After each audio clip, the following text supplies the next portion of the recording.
All it takes is tahajjud. When the world slept, you stood awake in the quiet, whispering to your Lord. The night was your companion, and your tahajjud was the secret between your soul and Allah. Hidden from the eyes of the world, but noticed by the unseen.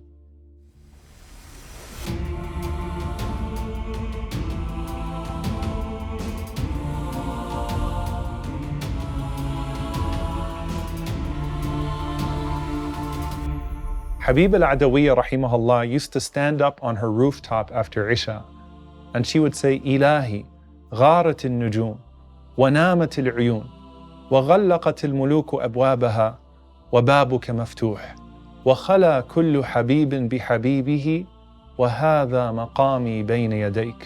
O Allah, the stars have vanished, the eyes have slept, the kings have locked their doors, but your door remains open. And every lover has found privacy with their beloved. And here I am standing before you. How beautiful a soul that already ascends to the Lord of the worlds in such a way that leaves the body completely still. Mansur ibn al-Mu'tamir, rahimahullah, also used to pray on the roof of his house. And when he passed away, one of his neighbors, a young boy, said to his mother, "What happened to that pole that used to be on the rooftop of Mansur's house?" And she replied and she said, "Oh my son, that was not a pole. That was Mansur himself when he would pray at night, and he just passed away yesterday." That's a boy who noticed a missing man. But imagine Allah subhanahu wa ta'ala noticing his presence. Now, as you probably had a night of worshiping Allah subhanahu wa ta'ala last night, how good was your nap after Fajr? You don't ever sleep like that in other times, do you? I always tell people that the best nap that you're ever going to have is that post-Hajj nap. After you do Arafah, and then Muzdalifah, and then Tawaf, and then the Jamarat, and then you knock out cold even in the middle of a tent. Now think about the Prophet ﷺ saying about the person who goes through all of the exhaustion of the first night in the grave, that he will sleep the sleep of a bridegroom. The scholars say this means two things. For one, it'll be a deep sleep. But secondly, you will only be awakened to what you love most. You wake up and you see the garden that your qiyam planted last night. And without you even knowing it, some believer that was dead received forgiveness by the virtue of someone alive, and can now finally rest in peace because of that dua. Salamun hiya hatta matla' al-fajr. But while your body is exhausted after all that prayer last night, how rested does your soul feel? Qiyam is the joy of the believers in this world, and that's not just in the last 10 nights of Ramadan, but because it yields a Jannah in the heart before the Jannah that we seek in the next life. Abu Suleiman al-Darrani rahimahullah said, "Lawla al-layl lama ahbabtu al-baqa'a fi ad-dunya." If it wasn't for the night prayer, I wouldn't want to live in this dunya a second longer. Now that doesn't mean you didn't cry, but even your tears are watering your garden in your grave. Abu Bakr ibn Abi Maryam said, "I saw Wafa ibn Bishr after his death. So I asked him, 'What have you received?' And he said, 'I've been saved after striving for a very long time.' So I asked, 'And which deed did you find to be the most superior?' And he replied and said, 'My crying out of the fear of Allah subhanahu wa ta'ala.' Allah rewards your fear by bringing you near. In the dream of Abu Yazid, did Allah not say, 'And glad tidings to my servant Mis'ar ibn Kidam, who stood during the night worshipping me? It is sufficient an honor for him that he will now visit me, where I will reveal my noble face to him.'" At the end of Surah Al-Alaq, right before Surah Al-Qadr, Allah subhanahu wa ta'ala says, "Wasjud waqtarib." So prostrate and come near. And as many of the scholars mention, you'll never come nearer to Allah than Laylatul Qadr.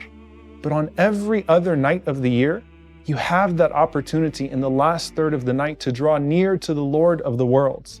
And in the Barzakh, He'll bring you even closer. Qubays ibn Uqba says, "I saw Sufyan al-Thawri in a dream after his death, and I asked him, 'What has Allah done for you?' He said, 'I beheld my Lord with my own two eyes. So he said to me, Haniyan rida'i anka ya ibn Sa'id, be at ease, O Ibn Sa'id, for I am pleased with you. You were devoted to standing in prayer when the night approached, with the tears of one longing and the heart of one deeply attached. Now you may choose any castle that you please, and you may visit me because you are not far away." Tahajjud is a lifestyle that can be more addictive than anything else in the world, and more rewarding than anything else in the world. And just as it's done in secret, It has its secrets in the soul as well. The best of gifts are the ones that are secret gifts from Allah to you, for which you haven't yet been rewarded with any praise in this dunya. And that's why Ibn Mas'ud radiallahu anhu said, فَضْلُ صَلَاةِ اللَّيْلِ عَلَى صَلَاةِ النَّهَارِ كَفَضْلِ صَدَقَةِ السِّرِّ عَلى صَدَقَةِ الْعَلَانِيَةِ. The virtue of the night prayer over the day prayer is like the virtue of giving charity in secret over giving it openly. And Al-Hafidh ibn Rajab rahimahullah said, the night prayer is preferred over the day prayer because it is more private and closer to sincerity. While so many worry about the secrets that will confront them in the grave, you have a secret garden you've planted with Allah. And one of the companions of Rabi' al-Adawiyya, rahimahullah, saw her in a dream and said, guide me to a deed which will bring me closer to Allah. And she said, you must remember Allah frequently, because soon you will rejoice in your grave as a result.